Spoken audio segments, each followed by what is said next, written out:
મિત્રો યુટ્યુબમાં હાલ એક બહુ જ ન્યૂઝ વાયરલ થઈ રહી છે કે આ પાવાગઢમાં ડાકણ જોવા મળી, પણ મિત્રો તમને એક વાત કહી દઉં કે આવી કોઈ પણ ડાકણ ક્યાંય જોવા મળી પણ નથી અને તે ક્યાંય પકડાણી પણ નથી। અને તમે જે પણ વિડીયો જોવો છો કે ડાકણ જોવા મળી, એ વિડીયો મિત્રો તમને કહી દઉં કે ઘણા સમય પહેલાંનો છે।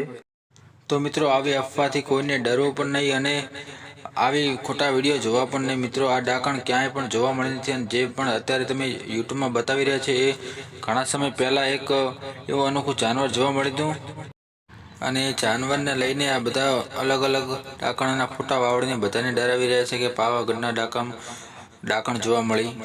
તો મિત્રો કોઈ પણ જાતની ડાકણ કે કશું પણ ક્યાંય જોવા મળ્યું નથી। તો મિત્રો તમને જાણકારી કેવી લાગી વિડીયોમાં કહેજો અને મિત્રો આવા વિડીયોથી સાવધાન રહેજો અને મિત્રો આવા જ નવા વિડીયો જોવા માટે અમારી ચેનલને સબસ્ક્રાઈબ કરી દેજો અને વિડીયોને એક લાઇક કરી અને વિડીયોને શેર કરી દેજો। આભાર।